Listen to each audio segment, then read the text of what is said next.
Today's mindful moment, like having a personal storyteller bring the characters and the setting to life. Really enhances the experience, lets you pick up on nuances you might have missed otherwise. So you're busy, right? Everyone's busy. Yeah, That's where mindful moments comes in. We take these complex stories and these big ideas and condense them in these bite-sized insights you can enjoy on the go. exactly. It's like having a personal tutor for your brain, walking you through these fascinating topics and incredible stories in a way that's engaging and fun. And with the AI narration, you can listen anywhere, anytime. Have you ever stopped to think, I mean really think, about whether the things you hold to be true are based on, well, facts or maybe something else? Like faith. Exactly, like faith. Today we're going to look at how these deeply held beliefs, these visions as they're called, really shape how we see the world. And not just that, but the very policies we support and advocate for. Right.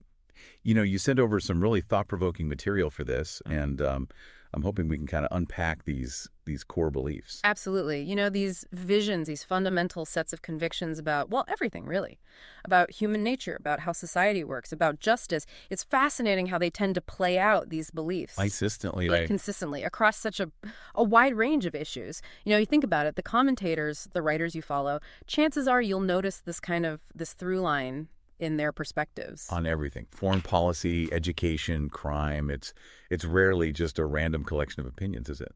It's not, no. And Thomas Sowell, he really gets into this idea that it's less about, reacting to each individual issue in a vacuum and more about seeing these issues through the lens of a more fundamental set of beliefs, a vision, so to speak. So it's like these visions provide a framework. Yes, a framework, a ready-made way of interpreting new information, of understanding events. But the thing is, and this is key, that framework might not always align with reality. That's what I was thinking, yeah. I mean, don't we need to prioritize, facts? Prioritize what's actually happening over our preconceived notions. Well, and that's the real challenge, isn't it? Because a strong commitment to a vision, to a particular way of seeing things, can be so strong that it actually acts as a filter. And that filter can distort reality. So we're kind of blinded by our own beliefs, in a way. In a way, yes. And I think that's where some of the real problems arise. When reality presents evidence that contradicts, that challenges the vision, there's this tendency to either dismiss that evidence altogether Oh, interesting. or to explain it away through some kind of, really convoluted reasoning or just to ignore it completely. Wow. So the vision becomes paramount. It becomes this lens through which everything is viewed, even if that lens is, well, a bit distorted. And that brings us to, I think, a very specific type of vision that we want to talk about. Mm-hmm. This vision of the anointed. What exactly does that? What distinguishes this particular set of beliefs?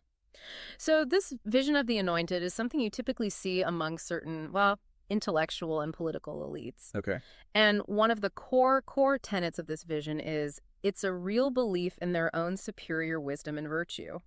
A conviction that they, and perhaps only they, possess a deeper understanding of society's problems. So they're the ones who really get it. They get it, and they're the ones uniquely qualified to solve these problems, typically through some form of intervention. Got it. And there's often a real skepticism, a distrust even of organic self-regulating social processes.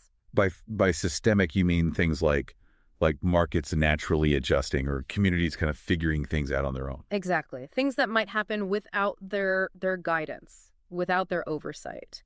And, a great example of this is public welfare. When John F. Kennedy, when he first framed these programs, the stated goal was to reduce dependency. To help people become self-sufficient. Precisely. To empower people to stand on their own 2 feet. But over time, the narrative around welfare has, well, it's shifted. Dramatically, it seems like. It has. And, when it became clear that dependency, it wasn't decreasing, not as much as they'd hoped, well, the goalposts moved, so to speak. Interesting. The metrics for success changed. The focus shifted away from that initial aim of reducing dependency, and instead it became about the amount of money distributed. Oh, I see. Or the good intentions behind the program. Those became the new markers of success, kind of sidestepping that original goal. So instead of asking, is this actually solving the problem? The question became, are we doing enough? Exactly. And that's a subtle, but it's a really significant shift, isn't it? Absolutely. It changes the whole conversation. Yeah. So how does this kind of visionary thinking, how does it play out in other areas? Like, for example, in criminal justice? Well, the Warren Court era back in the 1960s, that offers a really fascinating case study Okay. because you had this vision really driven by the idea of expanding the rights of the accused and addressing what they perceived as the societal roots of crime.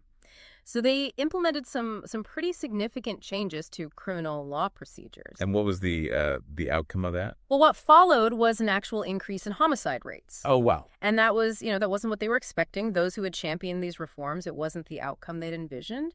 But instead of questioning that underlying vision, they offered alternative explanations. Like what? Things like, worsening slum conditions were often cited as the reason for the increase in crime. Despite the changes they had made. Yes, despite those changes. And the interesting thing is there wasn't really any concrete evidence showing that those conditions had dramatically deteriorated during that period. It was more of a way to protect the vision, to attribute the negative outcomes to external factors. Something outside of the vision itself. Precisely. And it highlights that real reluctance to critically examine the vision, even when the results don't align with the stated goals. It almost seems like, even data itself, like statistics, can be molded to fit a particular narrative, a particular vision. Mm-hmm. You've mentioned this idea of the misuse of statistics. Absolutely. Statistics can be a very powerful tool, but they can also be selectively interpreted or even defined in ways that support a pre-existing viewpoint. Oh, interesting. How so? Well, think about how hunger in America has been defined. In some cases, eligibility for food stamps, regardless of actual need, was used as the primary indicator of hunger. So statistically speaking, you could have hungry populations in relatively affluent areas simply because you have individuals who are eligible for food stamps, even if they're not, truly deprived. So it becomes more about meeting a statistical threshold Mm-hmm. than reflecting actual hardship. Exactly. It's a distortion of reality in a way. Think about graduate students at, say, Stanford. Okay. Their fellowship income, it might technically fall below the poverty line, Right. but their access to resources, their overall living conditions, they're worlds away from someone experiencing genuine poverty in a community like East Palo Alto. Yeah. The numbers don't always tell the whole story, do they? They don't. And this kind of ties into how certain figures, sometimes called Teflon prophets, they can make these wildly inaccurate predictions, often with really dire consequences. Without really any damage to their credibility, right? Right. And, figures like Paul Ehrlich with his predictions about this impending population bomb, they come to mind. Despite consistently being wrong about these catastrophic outcomes, their influence, their platform, it often persists.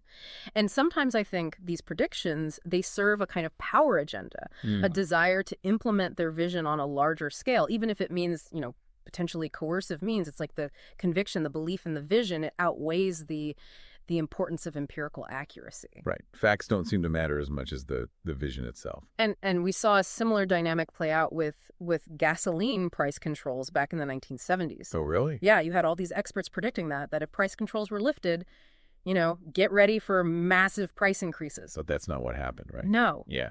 When those controls were abolished, what actually happened was gasoline prices fell significantly. And this really illustrates, I think, a fundamental difference in how the vision of the Anointed views these market forces compared to how those forces often operate in reality. It's like there's this inherent distrust of decentralized decision-making. Interesting. And it's as if they believe that without their guiding hand, without their intervention, chaos will ensue. And this kind of brings us to the tendency, right, to selectively interpret history. Yes. Where contemporary concerns, they're dismissed by citing, past events without considering those crucial differences in context. That's right. It's like saying, well, we tried that before and it didn't work, without acknowledging that, well, the circumstances might be completely different now. Okay, so how do these visions, these belief systems, how do they maintain their hold? I mean, what are some of the techniques used to kind of shield them from scrutiny? Well, there are a number of rhetorical strategies that are pretty common. One is you often see opposing arguments being labeled as implicit, implying a lack of intellectual sophistication. Okay, so you're just not smart enough to understand it. Right, exactly. It's like, if you only understood things the way we do, you'd see things our way. And then there's this use of, very self-congratulatory language to portray those within the vision as uniquely compassionate and rational. Right, they're the good guys. Exactly. While dissenters, those who disagree, they're passed as lacking those very qualities. Interesting. And then you see this all or nothing reasoning where nuance is ignored and there are these very broad, undefined calls for change that are presented as inherently positive. So change everything. Change, because change is good. And of course, the classic tactic of framing desires as rights, which, effectively shuts down any legitimate debate. That's a powerful one. It's no longer about what's desirable, it's about what's owed. Exactly. And this really gets to the heart of how the vision of the Anointed operates. There's this underlying assumption that elites, they're best positioned to determine the needs and to make decisions not for themselves, but for others. And this connects to a really important distinction.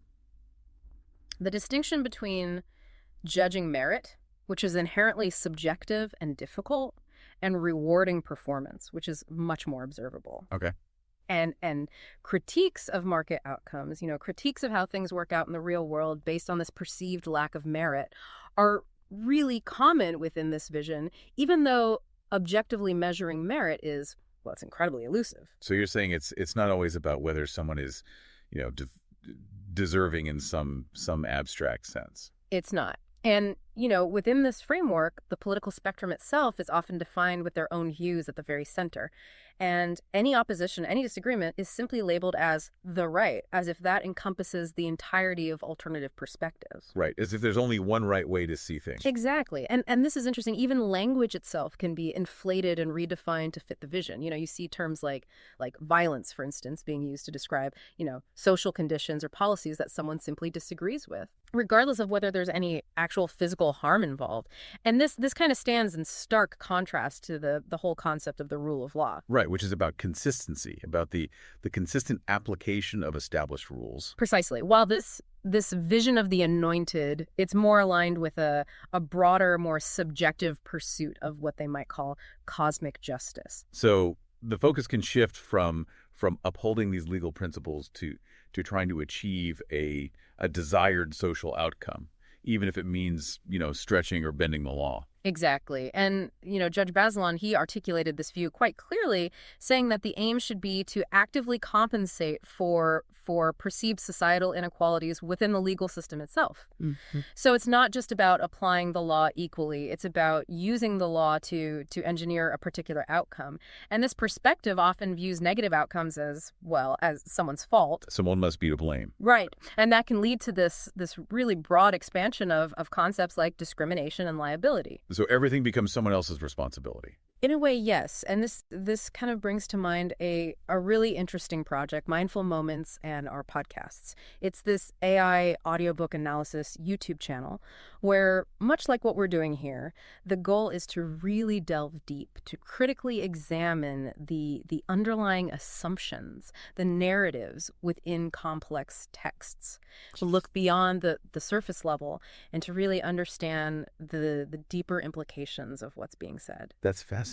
And finally, I think it's important to mention this tendency within the vision of the Anointed to seek these singular root causes for problems. Yes. Rather than acknowledging that, most problems are the result of a complex interplay of systemic factors and individual choices. Right. It's rarely as simple as pointing to one single cause. It's usually a combination of things. Exactly. So we've explored how these underlying visions, particularly the vision of the Anointed, can really profoundly shape how we understand the world, how we interpret information, how it influences policy. And how it can sometimes lead to this disconnect between good intentions and actual results. Right. And we've seen this play out in areas ranging from welfare to criminal justice, from how we interpret statistics to the role of law in society.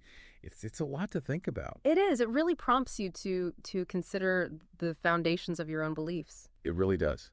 And so, the question I think we want to leave our listeners with is, to what extent is your own understanding of these complex issues shaped by a particular vision?